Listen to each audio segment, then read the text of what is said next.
Welcome to the UPside podcast, where we help you get unstuck in your life, in your business, by elevating your thinking and provoking meaningful change from the inside out. And today I have a guest. I could not be more excited to have my friend, Lisa Johnson Juden, in the house with me today. And we go way back in real estate. A long time ago. We started as young, cute little things. We did. In the real back in our estate, 20s. Back in our 20s. Now we're just middle-aged cute things. I know. Still in real estate together. How fun. I know, and really have gotten to know you even better over the last 6 months as our journeys have been a little bit parallel. So I'm excited about the conversation that we're about to have. Me too. About real estate, about growth, about her book. Woohoo. So super excited about this. It's a good one. But let's just start. Tell everybody about you and who you are and a little bit about your story. Yeah, so I have been in the industry for 25 years. I started out at, it was kind of funny because I was at the golf course, and I mentioned the story in my book, but I just graduated from college, UNT, and I was trying to figure out what I wanted to do because I was a ceramics major. I wasn't going to, it's not what my plan was. You were a ceramics major. Yeah, I was an art major with ceramic. Yeah. So I did ceramics. Do you still do ceramics? You know what? I don't, and I really miss it. And I'm thinking maybe I might get into back into art. No, I'm just kidding. Love that. Well, you are creative. We're going to talk a lot about that. So. It's fun, but yeah. So I ended up getting a job, just driving around the beverage cart. You meet everybody there. It's a great place to network. And so Tim Spurgeon, he works for Huntington Highland Homes, where I used to, and so he led me to a job in Coyote Ridge in Carrollton, and I lived right there in those apartments. It was crazy how I just literally went to that model home. I could walk there. And got the job, and I started working at Huntington Homes and selling those beautiful model I just sat in the model home, and I was an assistant for 2.5 years there.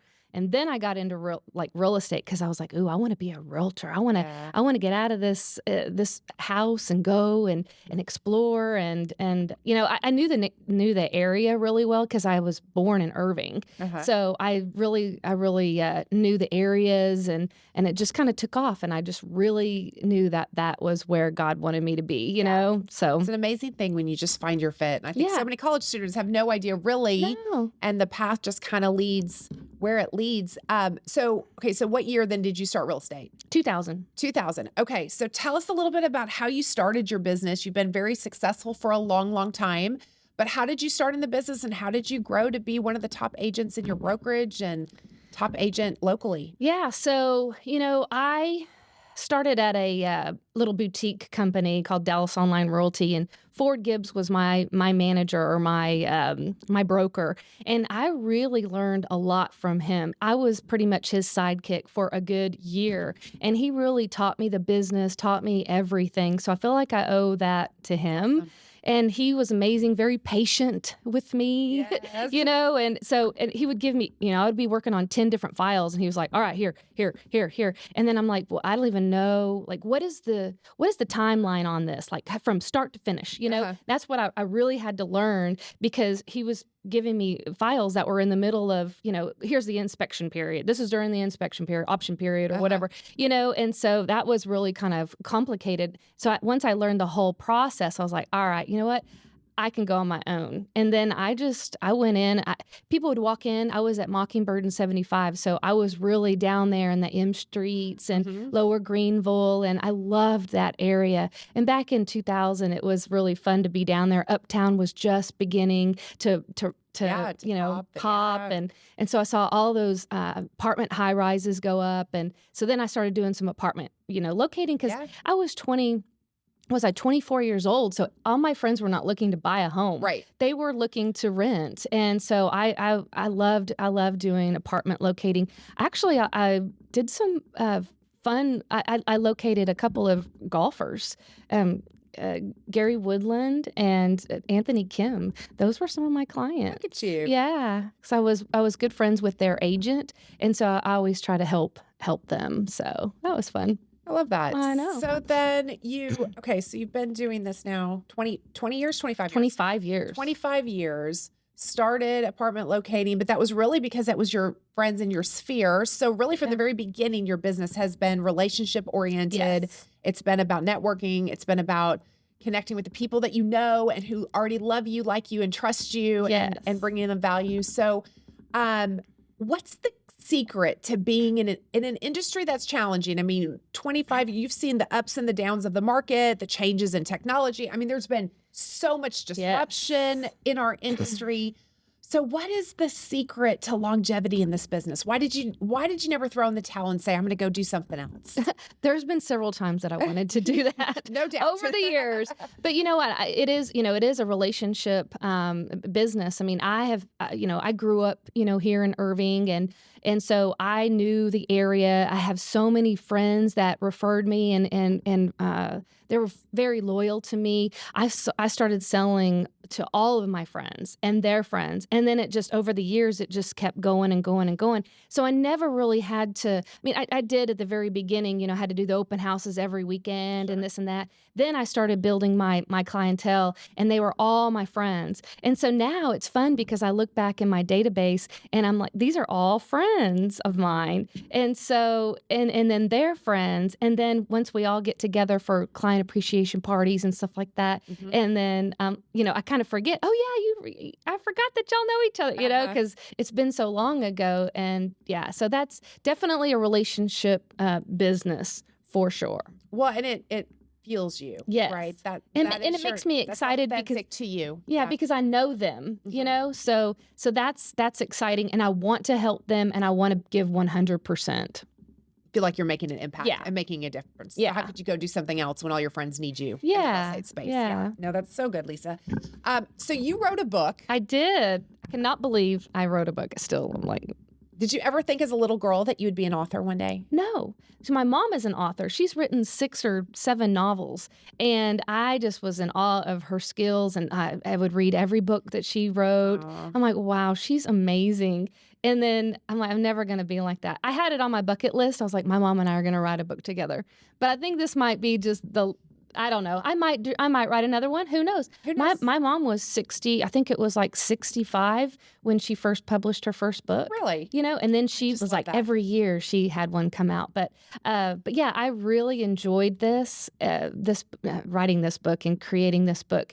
And, it took me about 4 or 5 months to write it. So it didn't take me a long time because I had all of the information in there from teaching all the classes, the social media classes, the marketing classes, creating good routines and habits, pop buys, all those, how to throw a client appreciation party.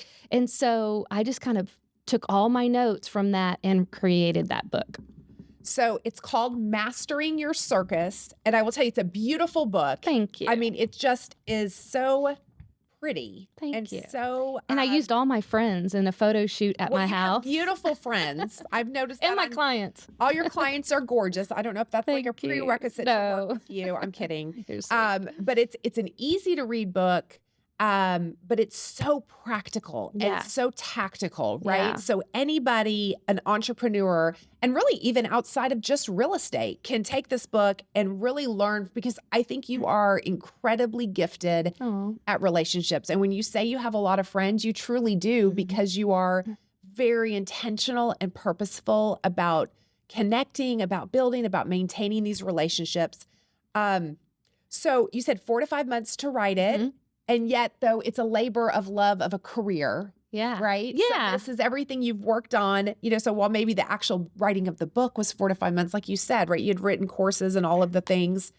What was the most challenging thing about writing a book, or about having one published and then taking it to the next step? Yeah. So it took me about 4 months. So I did each chapter. So if anybody really wants to write a book, I recommend it. I mean, I'm just saying, I'm not a writer. Just do it. Just do it. Okay. And so, each chapter that I did, then I would go back and read it, and I would do like 1 chapter a week or something, and then go back and reread it, and then add a little bit more, and then it took me about 4 months, and then it took about 4 more months to kind of edit it, because I had to send it to an editor, then she edited it. And then I had my mom look it over, and she made her edits, and then some of the edits were like kind of different. I'm like, what do I really need to do here? You get conflicting advice. Yes. And so that was the hardest That was the part. hardest part, is making those choices then. Yeah, making sure, and then sending it off again. And then, and then once I got it in my hands, I was super excited. Okay, so it's called Mastering Your Circus, which if you're in real estate or you're an entrepreneur, you understand that is it's brilliant. I mean, it's like a brilliant description of what happens on a day-to-day basis. I'm going to read y'all some of these chapter names because this is just going to show you how creative Lisa is. Yeah, I had to make it fun. I had to make it a little whimsical. Fun. It's whimsical. It's fun. Chapter 1, Mastering Your Circus, Unleashing Your Creative Ringleader. Big Top Pee-wee, the opening act. The Strong Man, the act of creating good habits and routines. The Human Cannonball, crafting a new you.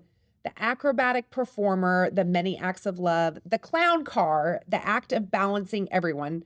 That's one of my favorite titles. That's fun. It does sort of feel like sometimes we ride around in a clown car, no doubt. I know. I thought about wearing some type of clown costume for this interview, but I decided that was taking it a little too far. Oh, that's funny. Maybe just a nose or something. Yeah. Okay, so let's talk a little bit about chapter 6. Okay. The Clown Car, the act of balancing everyone. Tell us unpack that chapter for us a little bit. So that was a great chapter. Yeah. So really that's all about, friendships and balancing everybody, because, in real estate, we have our clients, we have our family, we have so many things that are going on, and just trying to figure out, and your vendors and, and everybody, you're just trying to you have so many people to balance, and so I do. Let me see that chapter. I do like that chapter a lot. Trying to get to it. Where would it? I had my finger in it and I just lost it for you. So I'm sorry. Oh, it's so fun. And I have put some QR codes in here too. I really like that. But yeah, the partnerships, that you develop over the years, and really how crucial that is to forming those relationships, like your title company, your mortgage guys, your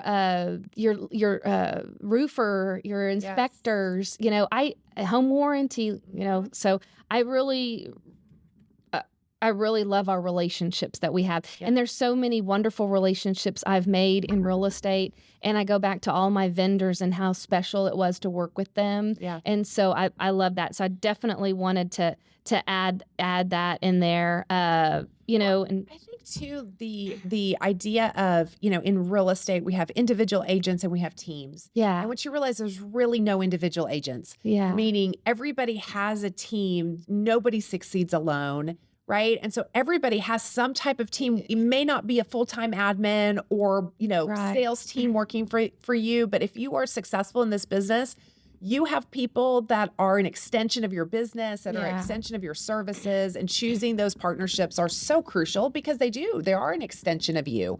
Yeah. Right. And it matters to that client experience. Yeah. And they help you with, your business too.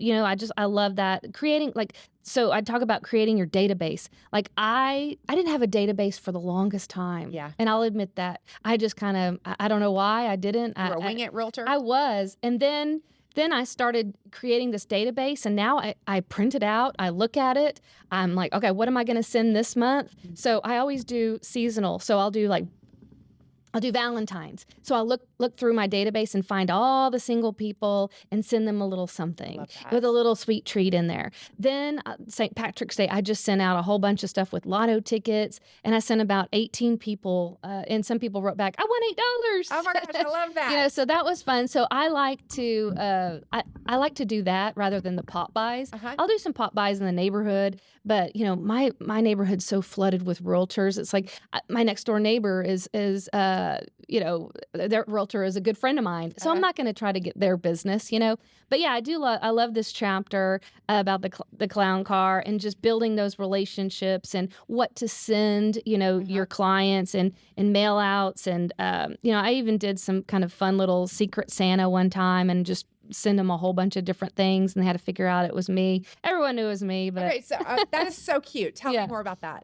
Yeah, so you get kind of bored of what you want to send out to your database, and so then I was like, I'm going to do something different, and so I picked 18 people. I think it was 15 people for Christmas, and I did a Secret Santa.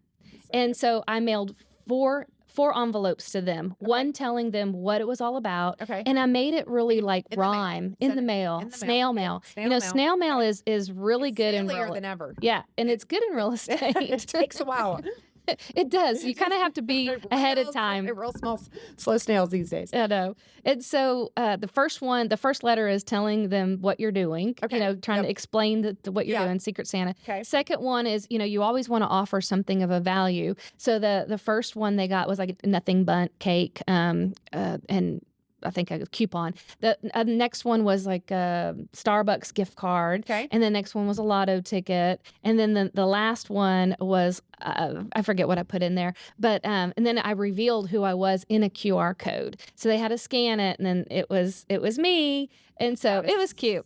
So I really enjoyed doing that. So you have to kind of get creative with what you're sending out, because that's what drives me. That's what gets me excited about my business, is being creative. And that's why I have so many things in my book, Mastering Your Circus, because you have to get creative in this real estate world. Yeah. You really do. Well, and I think you have done such a great job of tapping into your natural strengths. Like, you are a creative person. It goes all the way back to your art background. That is a fuel to you, right? Yeah. To sit down and come up with these ideas. So I heard a interview with Kenny Chesney recently, or actually Tommy heard it and told me. So now I'm taking the story as my own. But Kenny Chesney, Tommy and I are huge, and the girls, big Kenny Chesney fans, right? So when he first got into country music, George Strait was like the biggest artist. Oh, yeah. I mean, he still is, Yeah. of course, a legend. And so Kenny got into the business basically going, I want to be like George Strait. And if you look back on his original music, it's very classic country, very George Strait country. And he actually had a #1 or greatest hits album. I think it had 17 or 18 songs on it. And he made the statement in this interview, though, that he didn't really take off until he started becoming authentically himself. Oh. And so all of his island country, you know, the pirate mentality, everything that's like, you know, now as Kenny Chesney, really happened after he had 17 or 18 hits. And so I think it's such a testament to finding what you are uniquely great at. Right. And what fuels you and what you're good at. Yeah, I love the gifts and talents. You know, you have to learn what your gifts and your talents are to really succeed, and then to be aware of what they are, you know. And then making it fun. And making it fun. And you've done that. You've figured out, and I know that there are going to be people listening who resonate with the same idea of fun, or they're not creative and they're going to go, I just want to steal Lisa's brain and copy all her stuff because it drains my energy to think of these things. Yeah. So they can just get your book and copy what you've done, which is what I love about this. Yeah. I mean, I have about 100 different ideas in here. If you can't do one of them, like, come on. And the social media. Yeah. Okay. So let's talk a little bit about that. Yeah. The social media chapter, you know, it's so okay. You got to say the title though.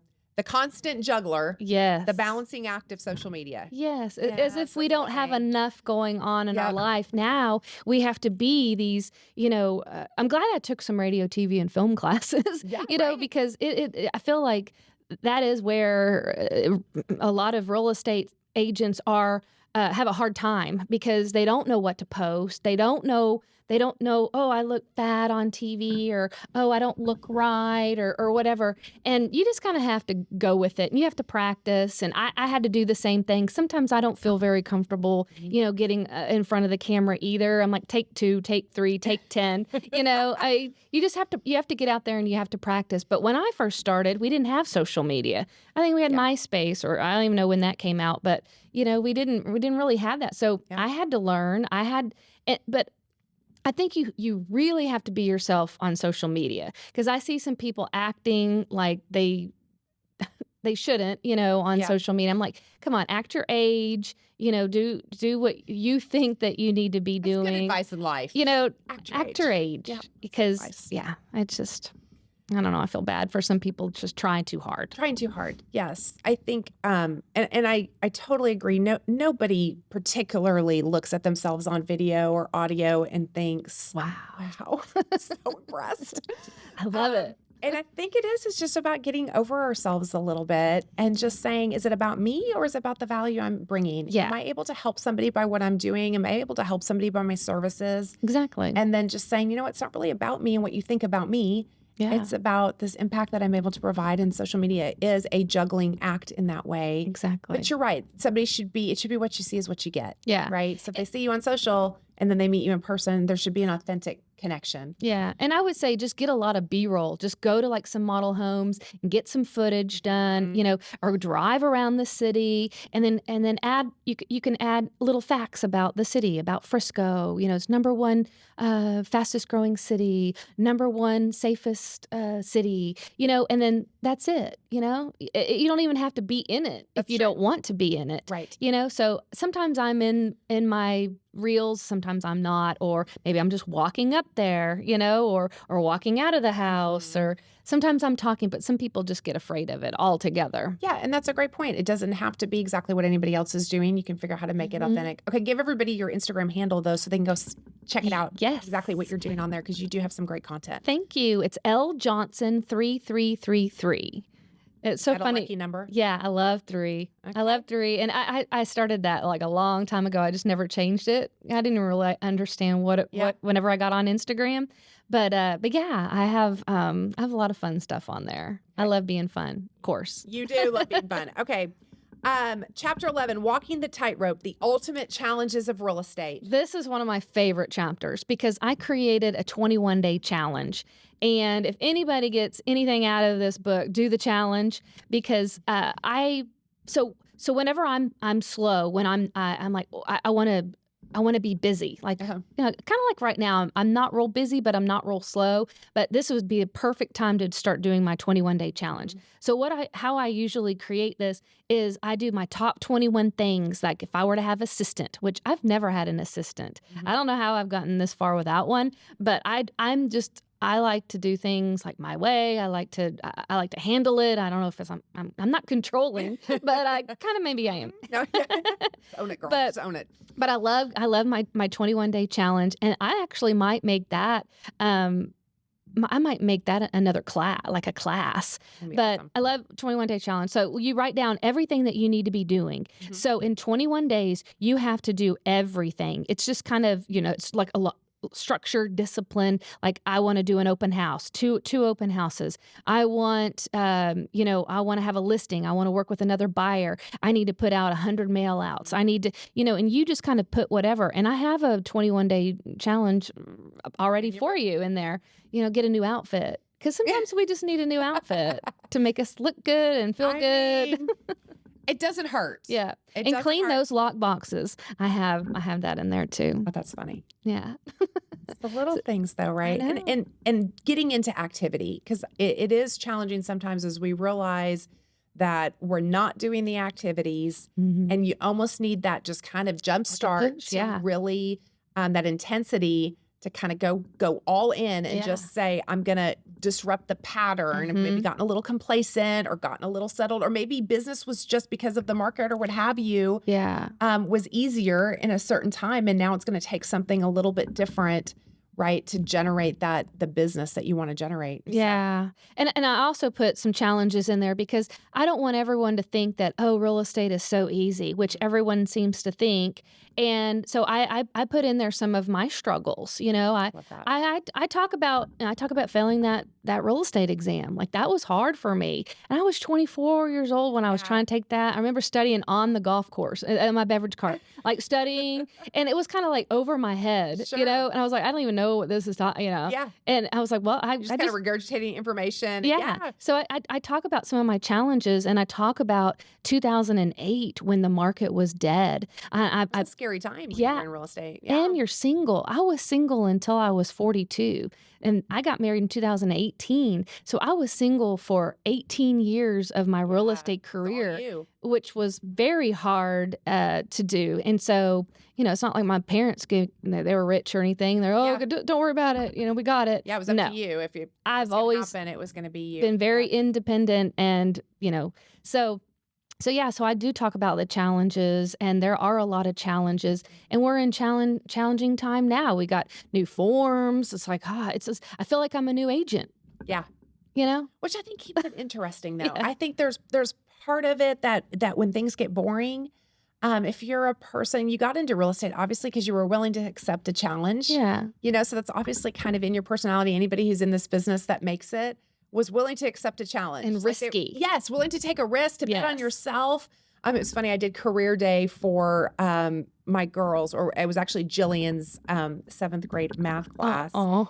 And you say, you know, the importance of talking about the challenges. I'm pretty sure nobody in Miss Pileski's 7th grade class is ever going to be in real estate. I'm not quite sure what road I went down on that one, but I got done and I was like, I think none of these kids are ever going to attempt a real estate license. So I just cleared out, you know, all the competition, you know, in 12 years.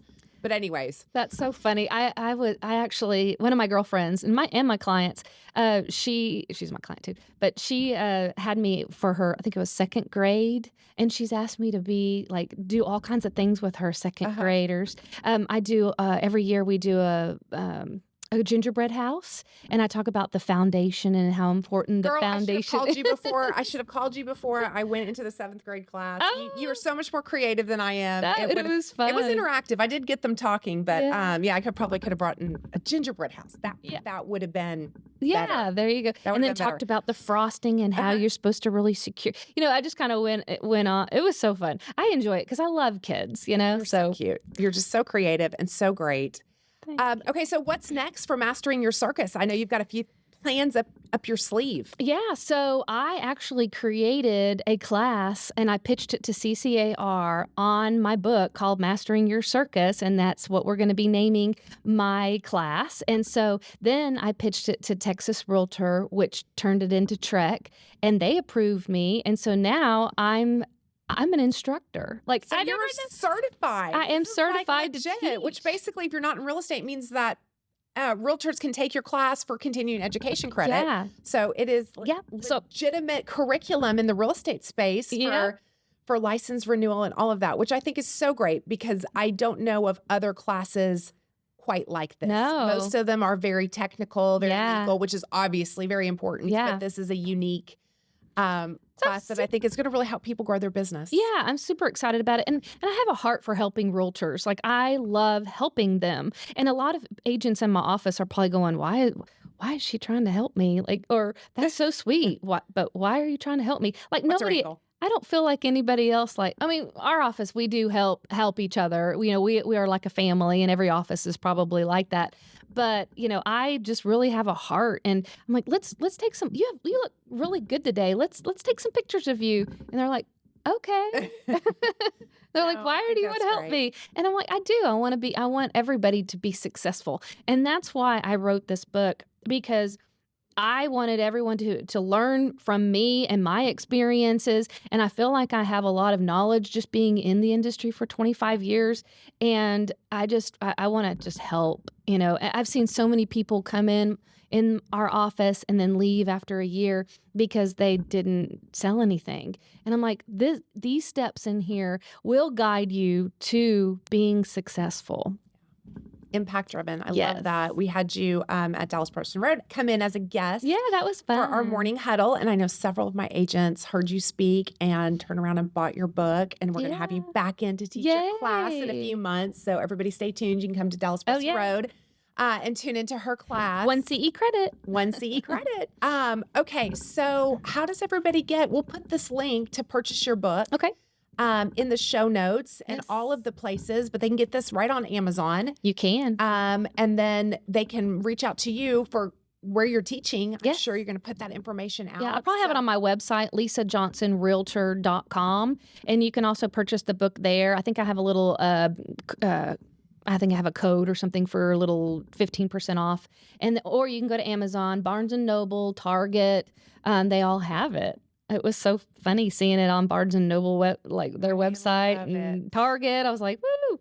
That's so great. And maybe we'll do a little promo giveaway. Yeah, you can give that book away. If you go to teresaflood.com and subscribe to my website, Yeah. I will send something out about a way you can win Yeah. a copy of this book. So we'll do something fun like that too. Sounds we'll good. use your creativity Oh, to well, figure out exactly what that will you're be. pretty creative too. I want to be like you, girl. Oh, you're I'm sweet. just so thankful you came and spoke with us. Thank you. This was so today. It was fun. fun. And I would just ask everybody to go support this book. And Lisa, thank you for being just an amazing representation of our industry. Thank you. And a great friend. Thank So you. just rooting for you all the way. Thank you so much. And that was another episode of the Upside podcast. And when you invest in your life, in your business every single day, it's going to yield you great returns. Please tune in next week. And again, like, subscribe, share, do all of the things. Give us a 5-star review. Invite somebody else to listen. So appreciate all your support and go make it a great day. Thanks for listening.